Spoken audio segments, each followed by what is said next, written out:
Halo semuanya, perkenalkan nama gue Daniel Alvarez, mahasiswa Manajemen Rekayasa ITB Angkatan 2019. Di video kali ini, gue akan membahas materi yang cukup tricky dan banyak banget nih jebakan Batman-nya, yaitu peluang dan kombinasi. Nah, buat teman-teman yang kalau misalkan ada cara lain atau misalkan gue keliru, bisa diingetin di kolom komentar di bawah. Nanti kita bahas bareng-bareng biar kita belajar bareng-bareng juga. Oke, langsung aja kita bahas ke soalnya.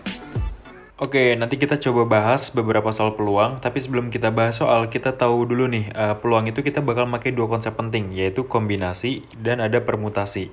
Bedanya kombinasi dan permutasi apa? Jadi kalau kombinasi, lambangnya tuh gini, NCR. Kadang juga ada yang nulis kayak NCR, N-nya di atas, R-nya di bawah, ada yang nulis kayak gitu. Nah, NCR ini artinya adalah N faktorial dibagi N minus R faktorial dikali R faktorial. Faktorial itu apa? Faktorial itu adalah bilangan. Biar gampang ngertinya aja nih ya, misalkan kita ada 4 faktorial. Ini sama aja kayak 4 dikali 3 dikali 2 dikali 1. Kalau ada 3 faktorial, nanti sama dengan 3 kali 2 kali 1. Udah, pokoknya ingat faktorial tuh artinya dia dikali sama bilangan sebelumnya sampai 1. Nah, terus kalau kombinasi ini, urutan itu nggak ngaruh. Jadi, urutan diabaikan di sini, nggak penting urutan. Nah, kalau permutasi kita lihat nih. Kalau permutasi dilambangin dengan NPR. Kadang juga bisa ditulis kayak gini, NPR, N-nya di atas, R-nya di bawah. Terus bedanya sama kombinasi, kalau permutasi itu dia cuma N faktorial dibagi N minus R faktorial. Dia nggak dikali R faktorial lagi nih, kan kalau di kombinasi dikali. Nah, terus dia ini urutan itu penting, urutan berpengaruh. Jadi kalau ada soal nih ngomongin tentang urutan, itu fix banget permutasi. Nah, jadi bedanya antara kombinasi dan permutasi itu. Dan ini bakal kepake banget buat kita ngerjain soal-soal peluang. Gitu guys. Nah, nanti dalam pengerjaan kombinasi, teman-teman tuh ada trik cepet lah. Jadi, contohnya kayak gini, kita langsung pakai angka aja ya biar gampang. Misalkan ada 5 kombinasi 4. Ini nilainya bakal sama dengan 5. Nanti kalau misalkan ada 5 kombinasi 1, nilainya juga sama dengan 5. Kalau misalkan ada 5 kombinasi 0, nilainya bakal sama dengan 1. Nah, datangnya dari mana? Sekarang kita coba buktiin. 5 kombinasi 4 itu sama aja kayak 5 faktorial dibagi 5 minus 4 faktorial dikali 4 faktorial. 5 faktorial itu kan sama aja kayak 5 dikali 4 dikali 3 dikali 2 dikali 1. Nah, terus si 4 kali 3 kali 2 kali 1 ini sama aja kayak 4 faktorial ya kan. Nah, terus dibagi nih, dibagi 5 minus 4 itu 1, berarti 1 faktorial dikali 4 faktorial. Nah, ini bisa kita coret, kita dapat 5. Gitu asalnya. Sekarang kita buktiin yang 5C1. 5 faktorial dibagi 5 minus 1 faktorial dikali 1 faktorial. Nah, selanjutnya kita lanjutin nih. Kan ini bakal jadi 5 dikali 4 faktorial ya kan, dibagi 5 minus 1, 4. Terus ada faktorial, dikali 1 faktorial. Ini bakal kita coret juga. Nah, kita bakal dapat angka 5 gitu. Terus kalau misalkan 5C0, kalau 5C0 ini bakal jadi 5 faktorial dibagi 5 minus 0 faktorial dikali 0 faktorial. Nah, 0 faktorial ini merupakan sama dengan 1. Terus 5 minus 0 faktorial bakal jadi 5 faktorial juga, ya kan? Nah, ini sama 5 faktorial. Ini kita coret, kita dapat 1. Nah, gitu. Ini bakal berlaku dengan, misalkan nanti ada 3C2, terus misalkan di sini 3C1. Pokoknya di sini satu angka di bawahnya lah. Terus misalkan 6C5. Nanti hasilnya bakal sama dengan 6 gitu. Nah, kita ingat konsep ini biar gampang ke depannya. Oke, sekarang kita langsung bahas ke soal. Soalnya gini, a man has 7 relatives. Jadi, seorang pria punya 7 teman. Nah, pria ini kita kasih nama bapak deh biar gampang. Si bapak punya 7 teman. 4-nya adalah perempuan dan 3-nya adalah laki-laki. Terus his wife berarti si ibu ya kan. Si ibu punya 7 teman juga. Nah, bedanya adalah si ibu punya 3 teman perempuan dan 4 teman laki-laki. Terus si bapak dan si ibu ini pengen bikin dinner party. Nah, karena dia pengen bikin acara, dia bakal ngundang teman-temannya. Teman-temannya itu yang bakal diundang ada 3 perempuan dan ada 3 laki-laki. Cuma nih, ibaratnya biar adil, si bapak sama ibu harus bagi 2. Kan yang diundang 6 nih, 3 laki-laki, 3 perempuan. 3 harus dari temennya si bapak, 3 harus dari temennya si ibu. Nah, ini masing-masing 3 biar adil kali ya. Nah, terus kalau kita nemu soal kayak gini, caranya itu adalah kita bikin beberapa kasus nih. Jadi, di sini ada 4 kasus. Teman-teman lihat tabel di kanan. Jadi, kasus pertama ketika si bapak ngundang 0 teman pria, ngundang 3 teman wanita, dan si ibu ngundang 3 teman pria tapi 0 teman wanita. Kalau kita jumlah 0, 3, 3, 0 sama dengan 6. Ini berlaku juga sama kasus 2, 3, 4. Semuanya tuh 6. Ya kan? Sekarang konsepnya gini.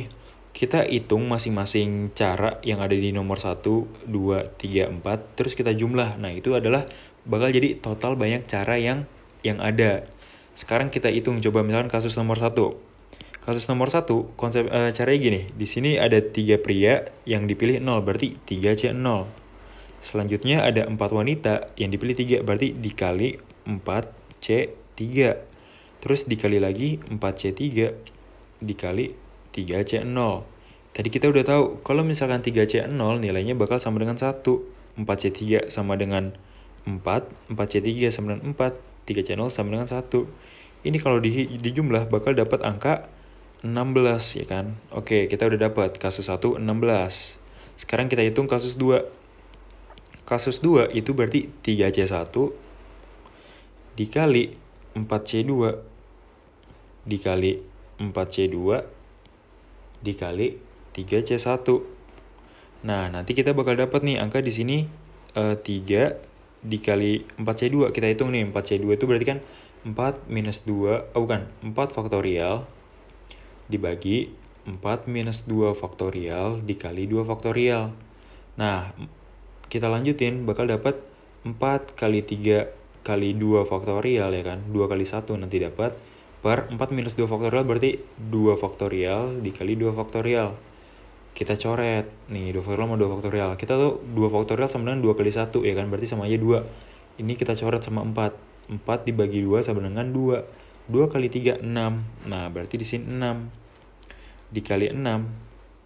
Dikali 3. Ini kalau kita kali, bakal dapat angka 324. Oke, kita udah dapat kasus 1 dan kasus 2. Sekarang kita hitung lagi kasus 3. Hitung terus udah sampai kelar tuh. Kasus 3 itu bakal 3C2 dikali 4C1 dikali 4C1 dikali 3C2. Tadi kita juga udah tahu kalau kayak gini, langsung aja nih 3C2 berarti 3 dikali 4C1 sama dengan 4 dikali 4C1 sama dengan 4 dikali 3C2 3. Kita kali bakal dapat angka 144.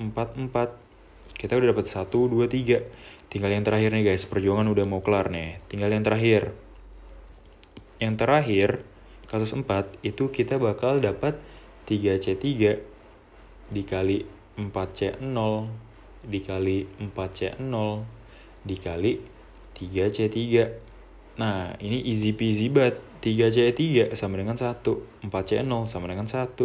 4C0 lagi sama dengan 1. 3C3 sama dengan 1. Kita kali 1 kali 1 kali 1 kali 1 berapa?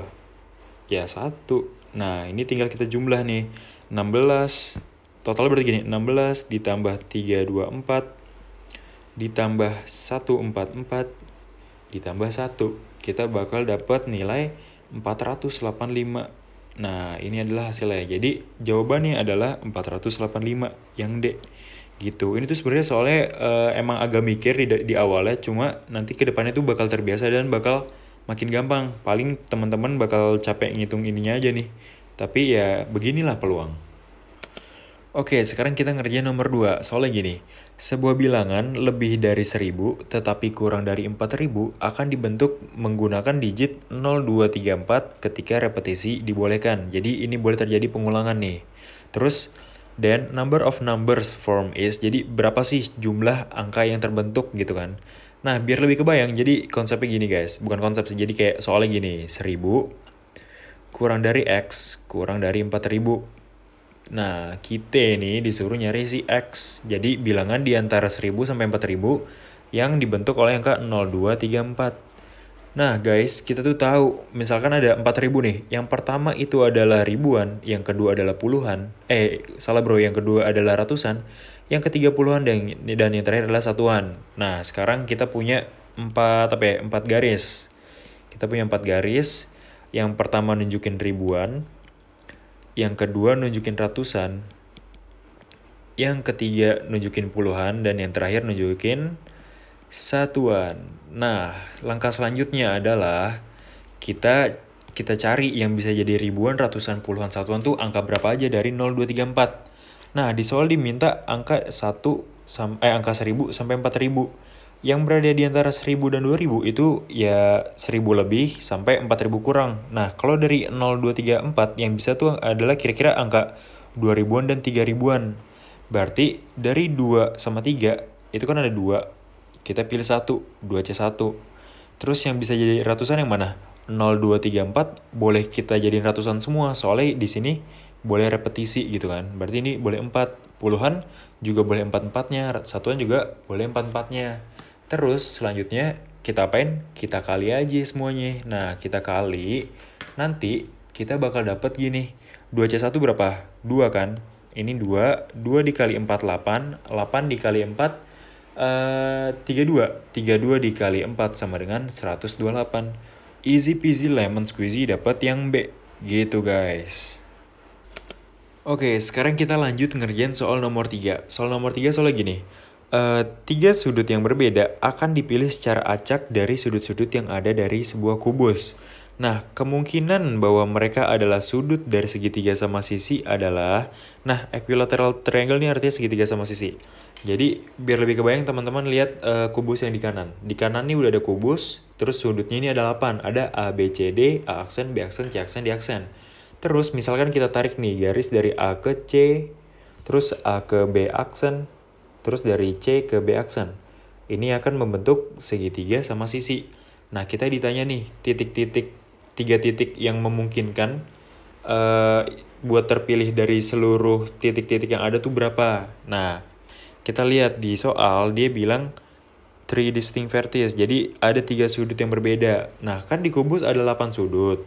Jadi, kita tulis dulu dari 8, dipilih 3. Berarti 8C3.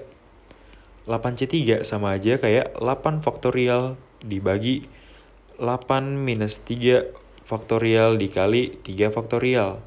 Nah, 8 faktorial kita pecah jadi 8 kali 7 kali 6 kali 5 faktorial dibagi 8 kurang 3, 5 faktorial dikali 3 faktorial. 3 faktorial sama aja kayak 3 kali 2 kali 1. Nah, ada yang bisa dicoret kan? 5 faktorial dicoret. Terus 6 dicoret 3, sisa 2, 2 dicoret lagi sama 2. Nah, sisa 8 kali 7 bagi 1. 8 kali 7 adalah 56.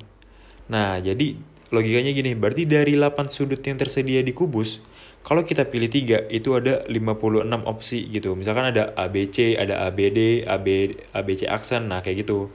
Terus kita ditanya peluang sudut-sudutnya ini yang membentuk segitiga sama sisi. Nah, teman-teman nih mungkin bisa di pause dulu. Jadi kalau di sini udah ada nih list yang bakal membentuk segitiga sama sisi. Nah, biar lebih paham, coba teman-teman gambar sendiri, terus coba pahamin sendiri, biar lebih nangkep konsepnya.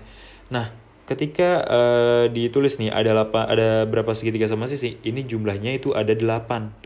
Nah, peluangnya berarti tinggal 8 per 56. 8 per 56 sama aja kayak 1 per 7. Jadi kita dapat jawabannya 1 per 7. Jawabannya yang C. Gitu guys. Easy peasy sebenarnya. Oke, sekarang kita bahas soal nomor 4. Berapa jumlah bilangan 7 digit yang jumlah digit-digitnya adalah 10 dan hanya terdiri dari angka 1, 2, 3. Nah, jadi kita diminta bikin 7 digit yang terdiri dari 1, 2, 3 dan setiap digitnya kalau kita jumlah hasilnya 10.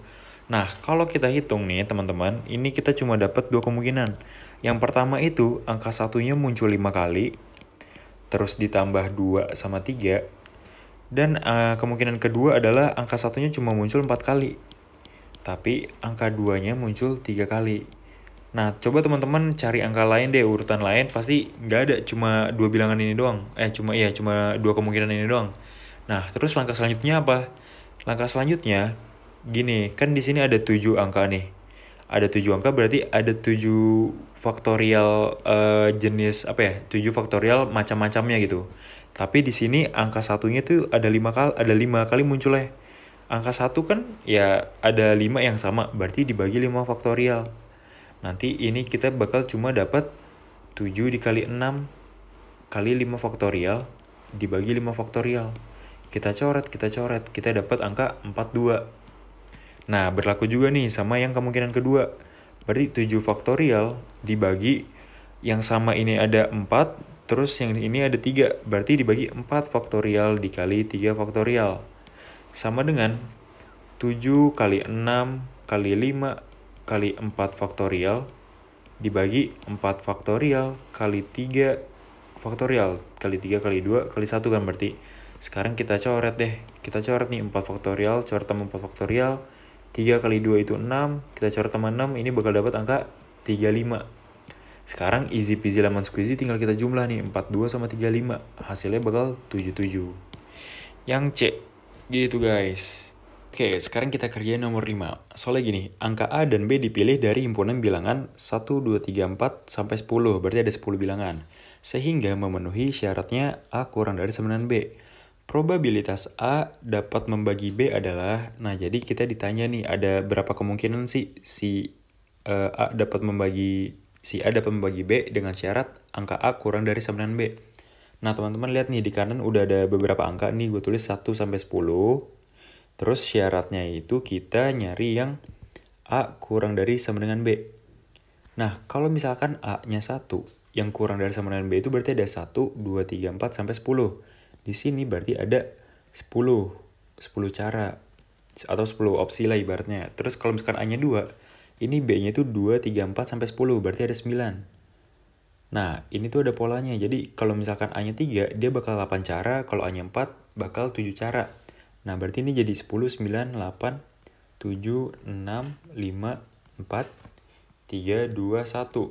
Kalau kita jumlah, nanti kita bakal dapat totalnya ada 55 cara.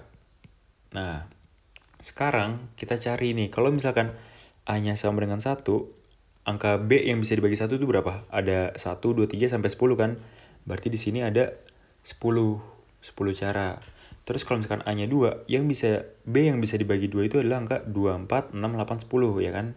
Yang habis dibagi 2 tuh ya ini, berarti di sini ada 5 cara. Kalau A-nya 3, yang habis itu ada 3, 6, 9, berarti ada 3. Kalau A-nya 4, ada 4 dan 8, berarti ada 2. Kalau A-nya 5, 5 dan 10, berarti ada 2 juga. Nah, sekarang kalau A-nya 6, 7, 8, 9, 10, angka 1 sampai 10 yang bisa dibagi 6, 7, 8, 9, 10 itu masing-masing angkanya sendiri. Kalau yang B-nya 6, ya A-nya 6, B-nya 7, ya A-nya 7. Nah, ini ada 5. Sekarang kita total. Nanti kita bakal dapat 27. Berarti kan angka B yang dapat dibagi A itu ada 27. Sedangkan total seluruhnya ini ada 55. Berarti kemungkinannya kita giniin 27 per 55. Easy peasy lemon squeezy kita dapat yang C. Gitu guys. Nomor 6. Bilangan 6 digit dibentuk dari angka 1, 2, 3, 4, 5, 6, dan 7. Oke, berarti kita punya 7 angka. Sehingga tidak ada angka yang berulang. Nah, berarti syaratnya nih kita nggak boleh ada pengulangan angka. Dan angka terminal merupakan bilangan genap. Nah, angka terminal ini itu artinya adalah angka pertama dan terakhir nih. Kalau di sini kita punya kotak 1 sampai 6, angka terminal itu berarti angka 1 yang di kotak 1 dan di kotak 6. Terus dia itu harus bilangan genap. Nah, ada berapa banyak bilangan yang dapat dibentuk? Oke, sekarang gini guys, kita tulis dulu nih, ada angka 1 sampai 7. Nah, dari angka 1 sampai 7 ini, yang genap tuh apa aja? Yang genap itu ada angka 2, ada angka 4, dan ada angka 6. Ini kalau dijumlah nih, maksudnya total angkanya tuh berarti ada 3 angka ya kan? Nah, sekarang caranya gimana? Kita isi dulu dari kotak yang pertama dan kotak yang terakhir. Soalnya syaratnya ini kotak pertama dan terakhir harus genap. Nah, buat ngisi kotak 1, kita punya 3 pilihan angka. Berarti kita di sini tulis 3. Nah, terus kita pilih kotak 6. Nah, kotak 6 ini harus genap juga. Nah, tapi kan salah satu angka dari 3 angka ini udah dipakai di kotak 1. Dan dia nggak boleh terjadi pengulangan. Berarti sisa 2. Kalau boleh terjadi pengulangan, ini kita tulis 3 lagi gitu ibaratnya. Nah, terus kotak 2, 3, 4, 5 boleh diisi sama semua angka ini, 7 angka ini. Nah, tapi kan kita udah pakai udah pakai 2 angka, berarti sisa 5 angka yang kita punya. Nah, berarti di sini 5, sini 4, 3, 2. Setelah itu, ini angka kita kali semua nih. 3 kali 5 kali 4 kali 3 kali 2 kali 2. Easy peasy lemon squeezy ini nanti teman-teman hitung. Teman-teman bakal dapat angka 720. Gitu, jadi jawabannya yang D. Oke, sekarang kita kerjain nomor 7. Ada berapa cara huruf-huruf dari kata dokter dapat disusun sedemikian rupa agar huruf vokalnya tidak terpisah? Nah, jadi maksud soal tuh gini, kata-kata ini, dokter ini bakal kita acak, tapi syaratnya itu huruf vokalnya tidak terpisah. Oke, sekarang kita tulis ulang ya. Nih misalkan ada gini, D, A, U, G, H, T, E, R. Nah, dari sini yang huruf vokal tuh apa aja? Ada huruf A, ada huruf U, dan ada huruf E. Berarti huruf vokalnya ini kita turunin bakal jadi A, U, E. Nah, sekarang A, U, E ini kita anggap sebuah sebuah huruf XD misalkan. Nah, nanti kita bakal dapet D, G, H, T, R, X. Nah, terus nanti huruf ini kita acak nih. Kita acak, ini kan ada berapa? Ada 1, 2, 3, 4, 5, 6. Kayak ada 6, berarti 6 faktorial ya kan? Kita acak jadi 6 faktorial, jadi 6 kali 5 kali 4 kali 3 kali 2 kali 1. Nah, ini bakal dapat angka 720. Jadi angka ini nih, huruf ini kalau diacak bakal ada 720 variasi. Misalkan D, G, H, T, R, X, terus DX, G, H, T, R, misalkan kayak gitu. Nah, sekarang tadi kita ingat si X ini adalah AUE. Nah, AUE ini bisa diacak lagi kan? Diacak lagi tuh jadi 3 faktorial si AUE nih. 3 faktorial, 3 kali 2 kali 1 sama dengan 6. Nah, sekarang jadi langkah berikutnya tuh 720 kita kali sama 6. Kita kali ini kita bakal dapat angka 4320. Nah, jadi jawabannya yang A. Gitu. Oke, sekarang kita kerjain nomor 8. Sebuah koin dilempar 10 kali. Probabilitas tepat muncul 6 kepala adalah nih, kita dibilang tepat muncul 6 kepala. Nah, kepala itu apa sih ini? Teman-teman lihat dulu di kanan nih, kepala tuh adalah gini. Jadi, koin kan ada dua muka kan, ada yang kepala, ada yang apa ya, bahasa Inggrisnya tuh head and tail gitu. Nah, ini kepala nih misalkan. Nah, kemungkinan munculnya kepala dari sekali dilempar kan berarti setengah ya kan? Setengah muncul kepala, setengah muncul si tailnya nih. Bahasa Indonesianya apa ya? Ekor gitu. Tapi aneh. Ya udah head and tail gitu kan. Nah, terus kita dibilang 10 kali dilempar. Nah, 10 kali ini merupakan N, nilai berapa kali dilemparnya. Terus, karena diminta muncul pas 6 kali, berarti kita tulis 10C6. Jadi, dari 10 lemparan bakal 6 kali tepat kepala. Terus kita kali dengan munculnya kepala, peluangnya itu berarti setengah. Kita pangkatin 6. Kenapa pangkat 6? Karena dia muncul 6 kali. Terus kita pangkatin 4. Nah, 4 ini dia muncul bukan kepala, muncul si tailnya ini. Oke, kita lanjutin. 10C6 itu berarti 10 faktorial dibagi 10 min 6 faktorial dikali 6 faktorial. Terus kita kali setengah pangkat 6 dikali setengah pangkat 4.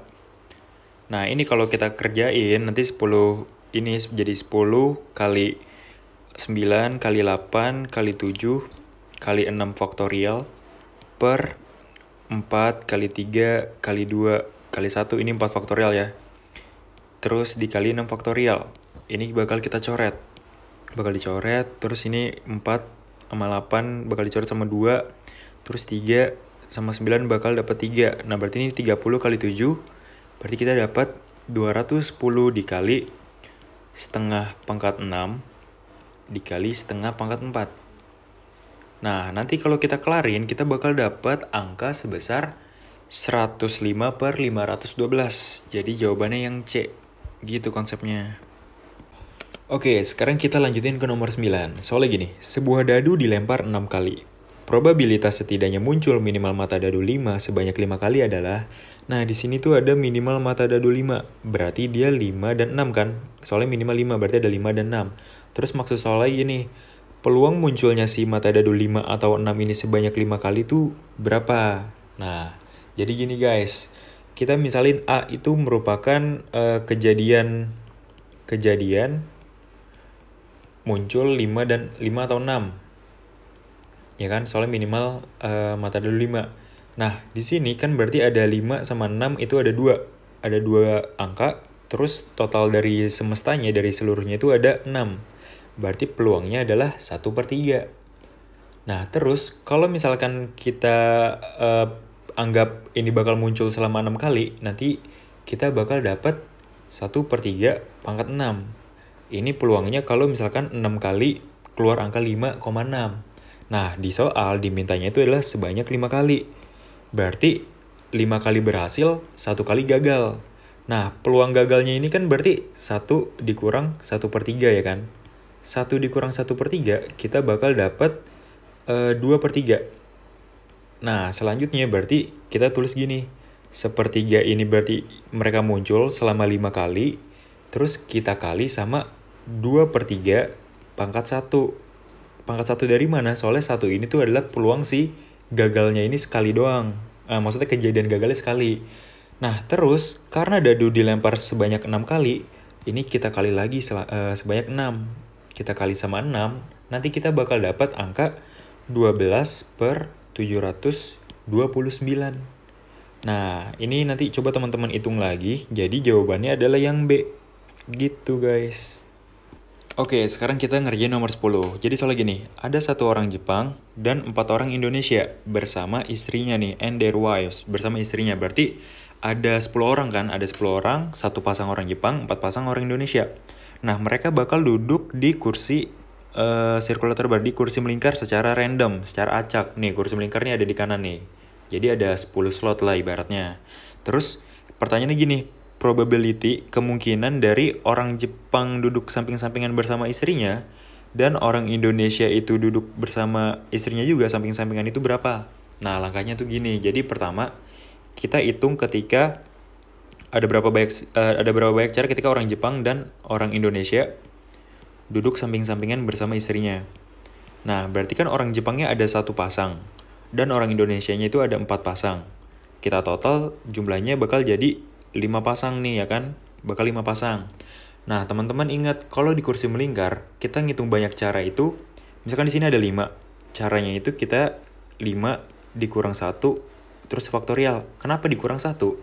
Karena kalau melingkar itu tuh ujung-ujungnya sama. Ibaratnya gini, kalau misalkan lurus, ujung depan sama ujung belakang gak ketemu. Tapi kalau melingkar, ujung depan sama ujung belakang ketemu. Makanya kita kurang 1 caranya. Nah, berarti kan kita bakal dapat 4 faktorial. Nah, terus di sini ada 5 pasang. Ada 5 pasang, terus kan berarti bisa ganti-gantian gitu posisinya. Misalkan di sini suaminya nih. Istrinya tuh pertama bisa di sini, terus bisa juga istrinya ternyata pengennya di sini. Berarti ada 2 kemungkinan. Dan mereka ada 5 pasang, berarti kita kali lagi 2 pangkat 5. Nah, ini kondisi ketika orang Jepang dan orang Indonesianya itu duduk samping-sampingan bersama pasangan. Sekarang yang kedua, kita hitung ketika orang Jepangnya itu nggak duduk samping-sampingan, tapi orang Indonesianya duduk samping-sampingan.